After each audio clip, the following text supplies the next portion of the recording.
Salut à tous, c'est Pang de la chaîne, bienvenue sur cette vidéo qui aujourd'hui va être un podcast avec François. On va parler d'un sujet particulièrement intéressant, important, le deuil. Donc dans un premier temps, je vais laisser François se présenter et puis après on va un peu voir comment lui accompagne les personnes avec le deuil et comment il en est arrivé à ces techniques, à ce cheminement, etc.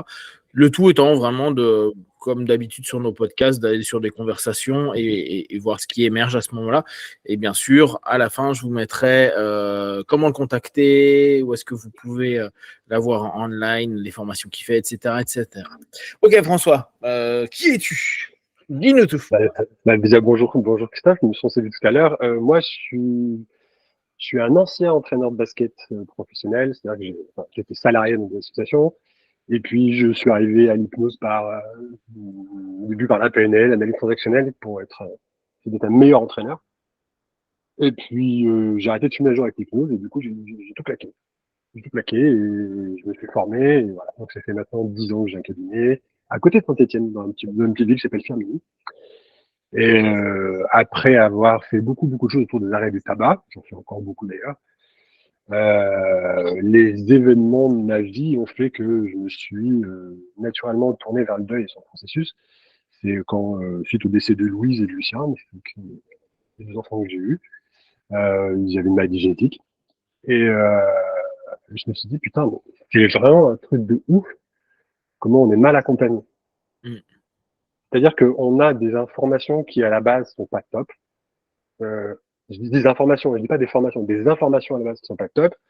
Euh, et on a des gens en fait qui sont tellement submergés par leurs émotions qui sont pas capables finalement de concevoir les choses, de prendre du recul, et ce qui est logique, hein, ce qui est tout à fait logique.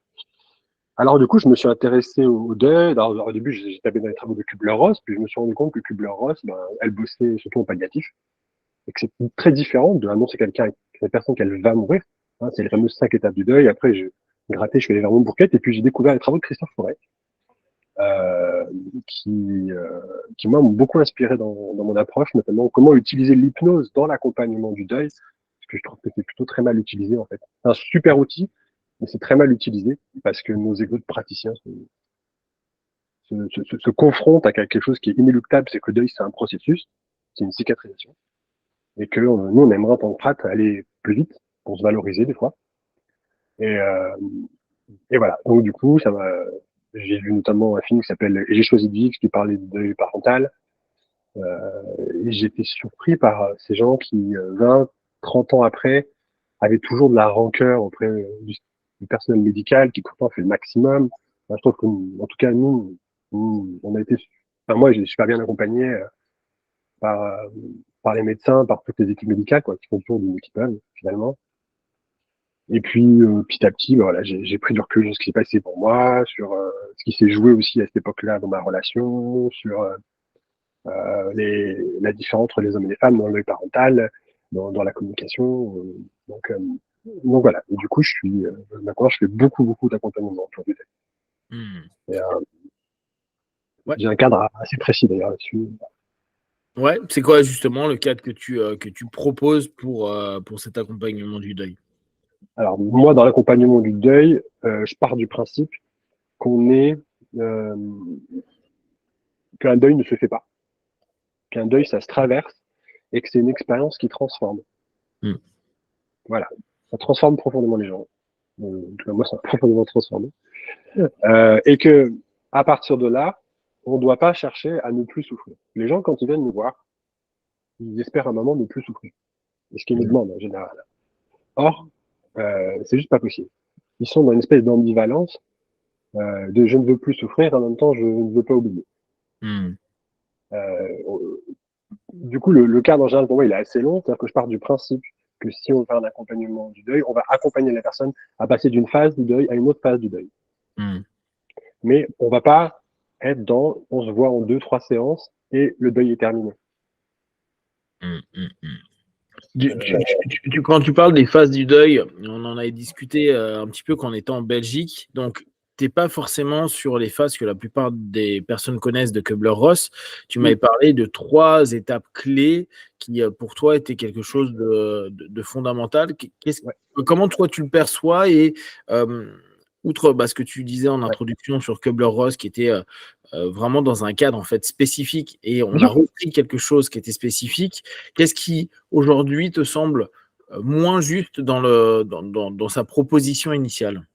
En fait, dans la proposition initiale de Kubler-Ross, il faut voir que c'est 5 étapes. Ok, il y a 5 étapes.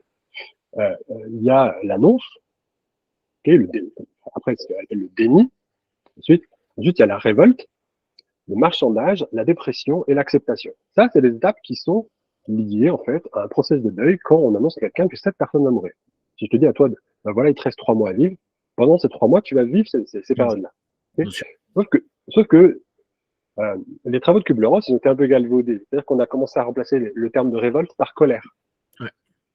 Puis on a après remplacé le terme de dépression par tristesse. Hein. Et c'est une grille de lecture. Je ne dis pas qu'elle est fausse. Mmh. Je dis qu'elle est adaptée parfaitement, quand on garde les termes, à des gens à qui on annonce qu'ils vont mourir. Moi, je préfère les travaux de Christophe Forêt. Pourquoi? Parce qu'ils expriment bien, en fait, ce qui se passe à ce moment-là. Il y a la notion d'impact. C'est-à-dire que tu es KO debout. Tu peux être KO debout pendant 2 heures après l'annonce du décès, tu peux être KO debout pendant 2 mois. Mmh. C'est un moment où il y a des flottements. Moi, je me rappelle, on est allé voir Jean-Michel Guret à Lyon très rapidement après le décès de Louise et t'as l'impression que tout est pareil, mais que tout a changé. Mmh. Tu te balades dans Lyon, il y a des bruits, tu les entends pas. Il y a une espèce de flottement qui est là, tu vois. Et ça s'accompagne cette notion d'impact. Finalement, c'est une mise en sécurité du cerveau. Mmh. Tu mets en sécurité et tu as l'impression de ne pas être touché. Euh, Ensuite, il y a une étape qu'on appelle fuite recherche qui peut durer. Alors, dans les durées, il faut toujours être précis. Pas précis, mais c'est compliqué d'être précis, mais euh, ça peut durer 6 mois, quoi. Ce qui pose après la question aussi de tout l'aspect social, de l'aspect systémique, de ce qui se passe autour de la personne qui est endeuillée. Mmh. Mmh. On est ravis que les motos passent. Euh, cette deuxième période qui s'appelle fuite recherche, c'était le moment où euh, on va essayer d'entretenir le lien à l'extérieur avec la personne. C'est-à-dire que le deuil, par définition, c'est une rupture du lien d'attachement. Mmh. Le lien n'est plus là. Ben, on va essayer de compenser et de l'entretenir. Ça peut être, moi j'ai un papa là qui a son fils qui est mort d'un arrêt cardiaque, il avait un gros handicap. Hein. Euh, Lui, il a vécu toute sa vie pour s'occuper de son fils. Il a porté, il a médicalisé, enfin, la pièce, la maison était médicalisée, enfin, voilà, il avait arrêté de travailler pour s'occuper de son fils. Imaginez l'impact sur une vie, du décès. Et ce papa, lui, il portait les vêtements de son fils. Il écoutait les musiques, il se remémorait les vidéos, enfin voilà. Cette Mmh. période de fuite recherche, elle est à prendre en considération. Elle est à prendre en considération parce que on peut rechercher du contact à l'extérieur et en même temps fuir ses émotions. Et sans raconter l'histoire, peut-être que ça va plutôt bien parce que finalement, dans fuite recherche, cas un cas, on arrive à se dire que ça se passe plutôt bien. On s'en sort pas trop mal. Mmh. Mmh.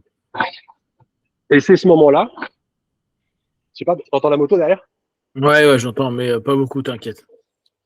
Et c'est ce moment-là, en fait, quand on commence à se dire que ça va pas trop mal, et là, c'est 6 mois, un an après, où on prend ce qu'on appelle une troisième phase, qui est la phase de déstructuration. Et dans cette phase-là, on prend pleinement conscience que la relation à l'autre à l'extérieur est terminée. C'est-à-dire que les odeurs ne changent, les odeurs changent, c'est-à-dire les odeurs disparaissent, les photos n'évoluent plus, les souvenirs, il n'y en a plus. Voilà, on prend ça en pleine face, et c'est un moment qui est souvent très difficile et qui est caractérisé par ce qu'on appelle, ce que Michel Agnès et ça pourrait appeler un vécu dépressif. Ça ressemble à une dépression, mais ça n'est pas une dépression, donc ça ne te Mmh. fige pas. On parle d'une nostalgie, une tristesse qu'elle a. Et c'est très compliqué pour les gens qui traversent des deuils parce que souvent ils comprennent pas pourquoi c'est là. Mmh. Et deux, très compliqué d'en parler à l'entourage. Parce que Mmh. les gens qui traversent des deuils, souvent, ils ont pas envie d'embêter les gens autour. Et les gens autour, tout l'entourage, ils ont pas envie de remuer le couteau dans la plaie. Ils créent Ouais. une forme d'isolation. Mmh. Mmh. Mmh. Seulement, pardon. des relations, des travaux. Oui. Euh, et dans la foulée de ça, il y a une phase qui est très importante, ce qu'on appelle la phase de restructuration, c'est comment on recrée du lien intérieur avec l'autre. Quel est son héritage? C'est ce que mon Bourquet a appelé l'héritage. Mon Bourquet a fait une autre grille de lecture du procès de deuil. Euh, cette notion d'héritage, qu'est-ce que j'ai de cette personne, qu'est-ce que je retiens d'elle, qu'est-ce que ça m'a apporté, qu'est-ce qu'elle a, bah voilà, c'est tout ça.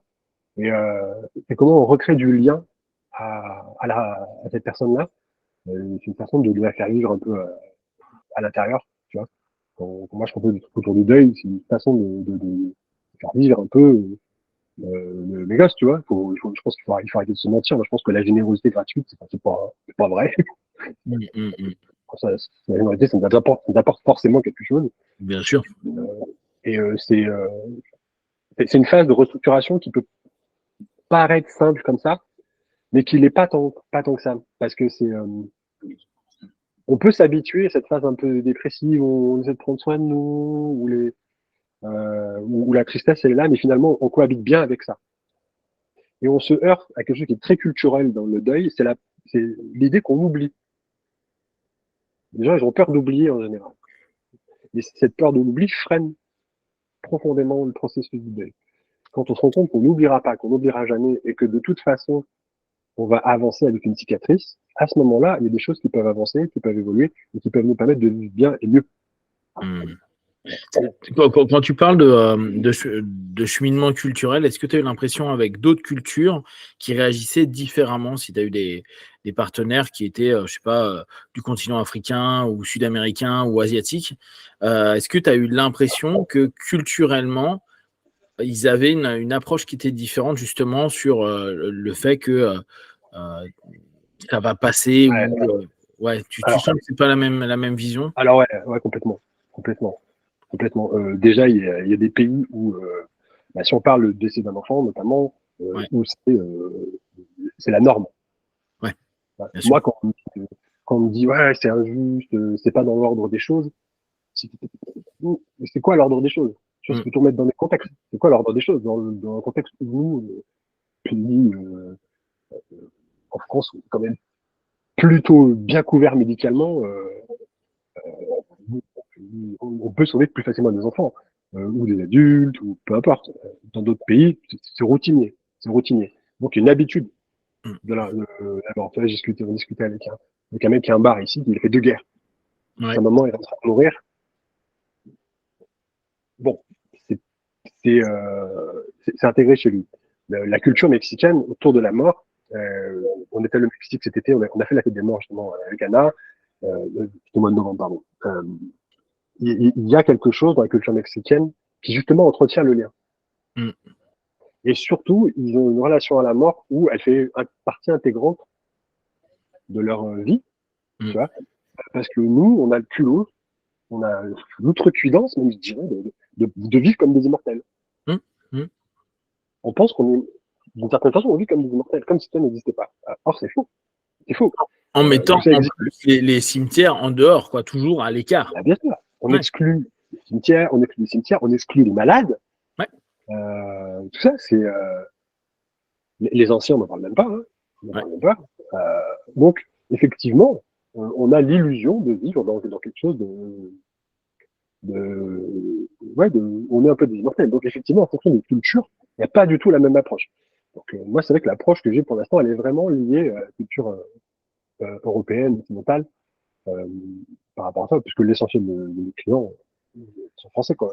Je suis pas un mec connu à l'international, on va dire oui, François, il y a un deuil à traiter au Japon. Non, les cultures sont différentes. Après, moi,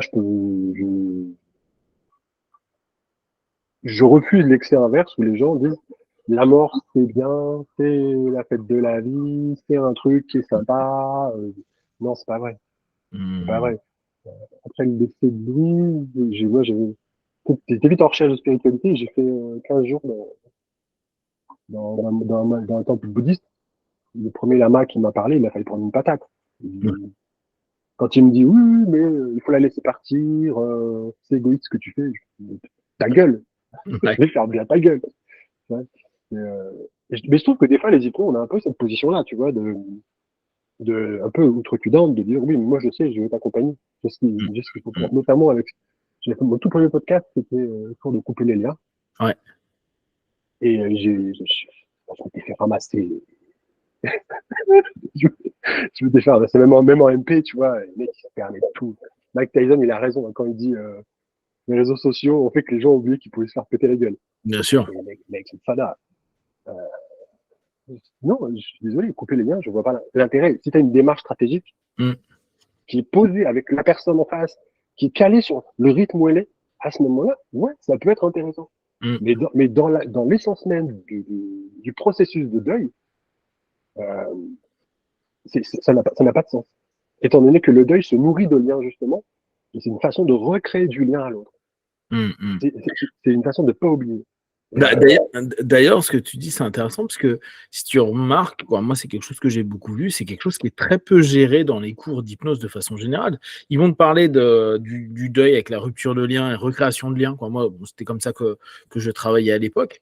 Donc, toi, je recréais toujours un lien qui était le lien que tu devais garder, etc.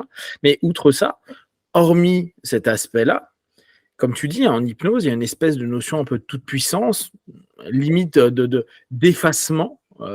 Petit à petit, la personne va prendre la distance et à mesure que tu auras de la distance, tu te sentiras de mieux en mieux parce que tu sais qu'il est dans un bel endroit, blablabla. Bla, bla, bla. Mais tu n'es pas du tout dans un accompagnement du processus, tu es dans une rupture où, tu vois, je reprends un mot que j'utilise beaucoup en ce moment, une analgésie Exactement. de la souffrance, mais tu n'es pas du tout dans. C'est comme si je te filais. Tu sais que je te filais tes doses pour pas que tu aies de douleur, mais pour pas que tu te rendes compte qu'il faut que tu cicatrises et que de toute façon, les douleurs seront là parce que tu viens de te faire opérer et il y a des choses qui ont été arrachées. Et donc, il va falloir que les fibres et tout ça, comme tu dis avec la notion de cicatrice, il va y avoir une cicatrisation qui demande son chemin. Alors nous, ça, la plupart du temps, dans l'hypnose, c'est pas quelque chose qu'on nous a enseigné et qui va même, j'ai envie de te dire, à l'inverse de ce qu'on pourrait dire hypnose-thérapie brève, où c'est pas du tout le processus ni la stratégie qui est partagée dans cette méthode-là.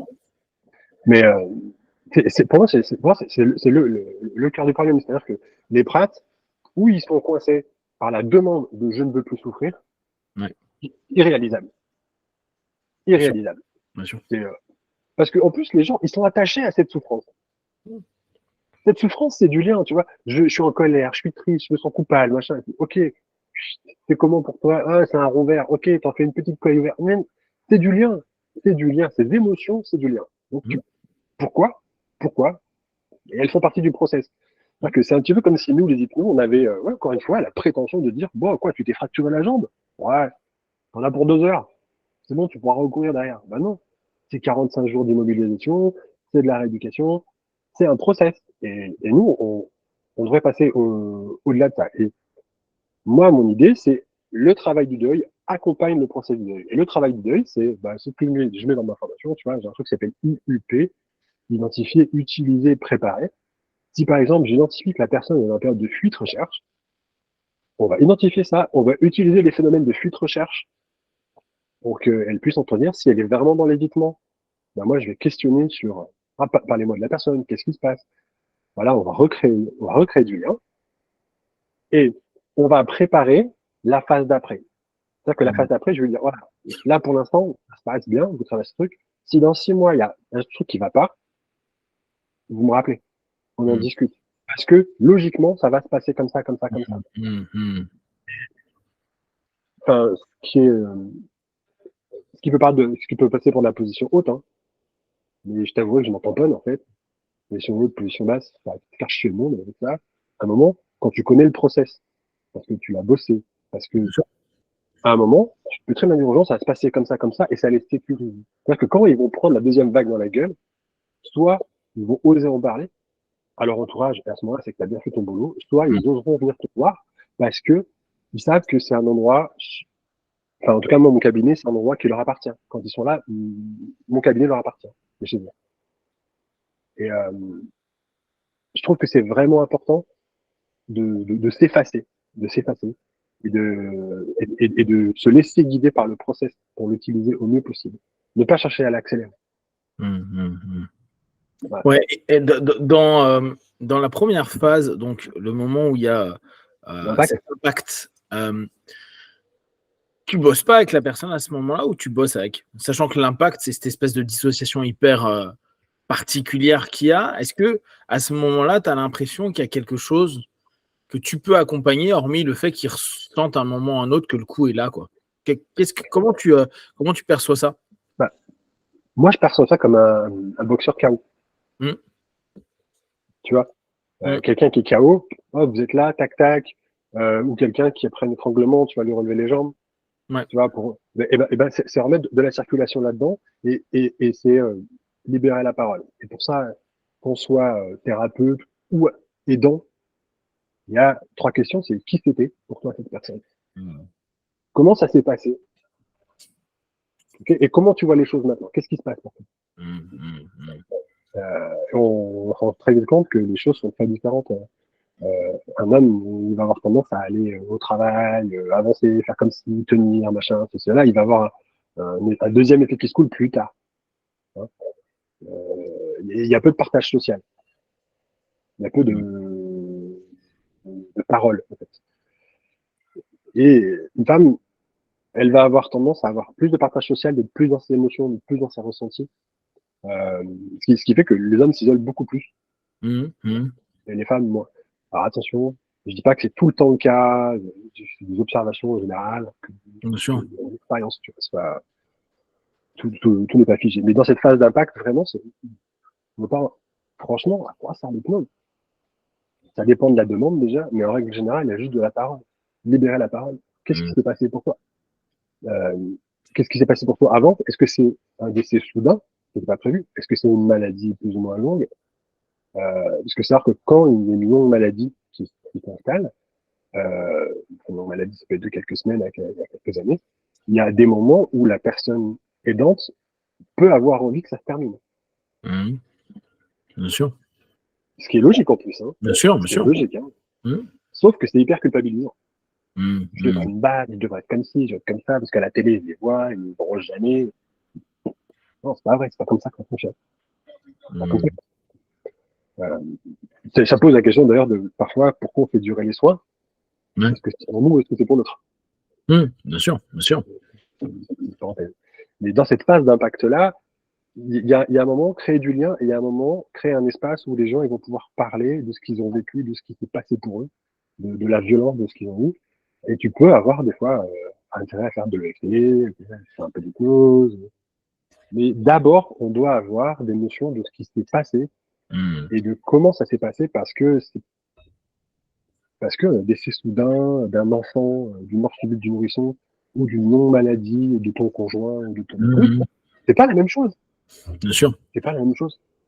Donc, à ce moment-là, toi, tu vois une espèce de dépôt de contenu. C'est un peu, on enlève le protège-dents du gars qui vient de se prendre son KO, on le fait respirer au max et on le laisse déposer le contenu émotionnel, psychique, intellectuel, tout ce qu'il y a à ce moment-là pour qu'il puisse lui-même se recadrer et percevoir les choses, entendre dire les choses, verbaliser, c'est ça?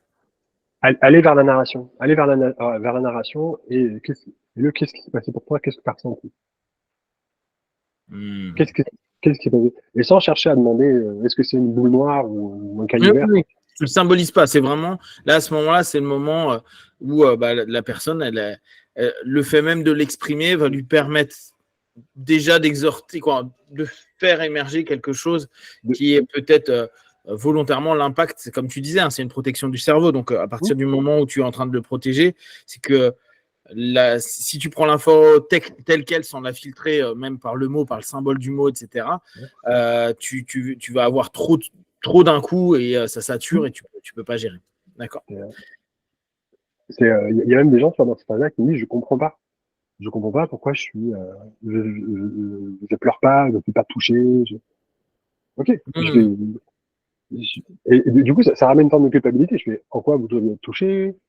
Ça serait quoi pour vous être touché? Qu'est-ce qui vous a touché dans cette épreuve-là? Et du coup, tu ramènes du sens. Tu ramènes du sens à ça parce que quand tu connais le process, quand tu l'expliques à la personne, tu dis ben voilà, c'est assez logique. Il y a ça, il y a ça, il y a ça, il y a ça. C'est complètement humain, c'est normal. Tu lèves quelque chose. Tu lèves quelque chose. ça fait plusieurs fois que tu vois, tu parles de culpabilité. J'ai l'impression qu'il y a un espèce de stéréotype de comment on devrait se comporter quand quelqu'un meurt. C'est comme Ouais. s'il fallait être bien, fallait être OK, fallait le gérer, fallait l'encaisser. Je sais pas comment chacun va le vivre, mais tu sais, c'est comme si tu étais en train de présenter un espèce de croyance qui s'est stéréotypée dans l'esprit des gens, et quand quelqu'un meurt, tu devrais être comme ceci, comme ceci, comme cela, et Ouais. pas autrement. C'est quelque chose que tu observes, toi, cette espèce de stéréotype de la perfection, de la gestion de cette souffrance, il faut Ouais. être comme ça. Je crois profondément que c'est ce qui crée une pathologie dans les deuils. C'est cette idée que c'est ce qui fige le deuil, en fait. C'est quand tu refuses de traverser ce qui te fait mal, bah t'es figé et tu figes un deuil, et du coup, ça crée ce qu'on appelle des deuils pathologiques. À mon sens, c'est ce qui crée des pathologies. Alors, des gens certainement beaucoup plus diplômés que moi et qui t'expliqueront qu'il y a d'autres paramètres, ils ont certainement raison. Mais pour moi, c'est l'essentiel. C'est essentiel, ça. Effectivement, la culpabilité se joue à plusieurs niveaux. Dans l'impuissance à avoir aidé l'autre. Ce sentiment d'impuissance. Et ça, je peux te promettre, c'est une horreur. C'est une horreur. Moi, je me rappelle une fois où ma compagne à l'époque, elle m'avait dit François, fais quelque chose, s'il te plaît. C'est terrible. Terrible. Et cette notion d'impuissance, elle ramène aussi une forme de toute puissance, c'est-à-dire une culpabilité, présuppose que nous, on devrait savoir faire. Et ça te ramène à une réalité. Hein, que bah, t'es rien. C'est pas grand-chose. C'est pas grand-chose. La culpabilité, elle s'exprime aussi dans le fait que j'aurais dû faire plus, j'aurais dû aller plus vers plus la personne, j'aurais dû. Et les regrets à ce moment-là. Ouais. Si tu prends du recul avec ça, on en revient à la notion de base qui est le lien. C'est une façon d'entretenir du lien. Ah, d'accord. Dans ce process-là, le regret, l'autocritique et tout, te permet de maintenir un lien, même si c'est hyper destructeur pour toi, c'est histoire de te dire, je t'abandonne pas, je suis encore là parce que je pense à toi et je m'en veux de penser à toi, donc je suis encore lié à toi, c'est ça? C'est ça. Et c'est lié à une putain de méconnaissance du process de deuil, où le deuil, là, on est dans un truc, c'est la vie éternelle, machin, religieux, tout ça. Spiritualité de chacun, c'est pas un problème. Sauf que le deuil, ça vient de duello, doloré, la douleur en latin. Quand on dit est-ce que tu as fait ton deuil, ça veut dire est-ce que tu as assez souffert. Et une question que je pose souvent à mes clients, c'est à quel moment vous allez décider que vous avez assez souffert. Tu vois, sans rentrer dans la culpabilité de dire faut vivre pour l'autre, il faut faire pour l'autre, il faut rendre hommage, machin. Non, toi, maintenant, quand est-ce que tu décides que tu as assez souffert et que tu as le droit, éventuellement, de vivre, de revivre, de ressortir, de faire ta vie. Tu sais, c'est comme si, enfin, moi, si je décède avant mon épouse, j'ai envie qu'elle vive, tu vois. J'ai envie que, quand elle aura ce qu'elle a traversé, elle puisse vivre sa vie, s'éclater, prendre du plaisir, et qu'elle garde éventuellement de moi ce que j'ai de cool, tu vois. Sauf que on a cette culture où les pleureux, la religion catholique, tout ça, nous amène à nous figer là-dedans parce que c'est pas bien. Ce serait pas bien. Hein, pas faire mal à l'autre, oublier l'autre. C'est impensable. Je sais pas si je suis clair dans ce que je dis. Mais complètement, oui, je suis d'accord. Ça me fait penser, mais on va arrêter sur cette première partie, mais tu vois, tu parles beaucoup de liens, tu as parlé un peu de spiritualité, et ce qui est intéressant, je crois que dans le rapport, alors là, j'ai plus la sémantique en tête, mais dans religion, il y a ce rapport de se lier à. Et je me posais la question si tu avais l'impression, on en parlera dans la deuxième partie, hein, mais si tu avais l'impression que le religieux te permettait de maintenir, alors religieux / spirituel, de maintenir un lien, ou est-ce que c'est un lien qui peut être oppressant dans le sens où peut-être paradis ou réincarnation, je ne sais pas quoi, peut te donner une espèce de distance entre le lien que tu as de la personne que tu as connue et la personne qui est vivante au paradis ou je sais pas quoi, ou qui va se réincarner. Est-ce qu'il y a un rapport avec le lien qui va être un peu complexe à ce moment-là, ou spécifique, ou aidant, ou je sais pas quoi. Je pense que, en fait, peu importe, ce qui est aidant aide. Point. Point. Que tu crois au paradis, que tu puisses être entouré d'une communauté, éventuellement, tu vois, parce que tu vas à l'église, ou parce que tu vas à la mosquée, ou parce que tu vas à la synagogue, ou parce que tu es bouddhiste ou protestant, et que dans ces communautés-là, quand tu vas régulièrement prier ensemble, les gens te connaissent, savent ce qui s'est passé pour toi, te questionnent, prennent de tes nouvelles, ainsi de suite. Ce qui est aidant, c'est aussi le lien aux autres. Ouais, c'est ce que j'allais dire, c'est que c'est pas qu'un lien interne vis-à-vis de la personne décédée, c'est aussi le lien interpersonnel que tu vas créer au travers de la mort. La mort va te permettre de t'associer, de te lier et de discuter à un moment donné. Il y a un lien externe qui est possible. Alors, il y a un lien externe qui est possible, je pense, quand tu as des communautés comme ça. Ouais. Oui, je parle pas avec John du bar qui tu partages ton Parce passif. que moi, qui suis par exemple profondément athée, même si j'ai pris refuge, tu vois, dans la culture bouddhiste, j'ai pas senti ce lien-là avec les gens. Parce que ça fait peur. C'est un peu, alors, en plus, des enfants, c'est très particulier, les enfants, hein, des enfants très particuliers, mais tu vois, quand on dit les adultes, bon, les parents sont morts, bon, c'est la logique des choses. Ok. Mais tu peux sentir aussi une espèce de, oh, est-ce que c'est pas contagieux? Ah ouais. Tu vois? Ouais, Est-ce que c'est pas contagieux?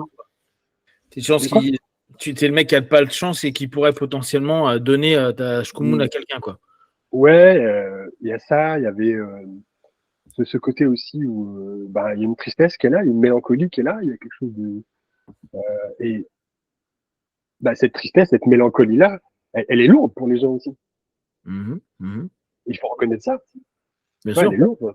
Là, moi, dans ma famille, quand on commence à parler de Louise et Lucien, mon beau-frère, il se fige, Ah ouais. il disparaît, il disparaît.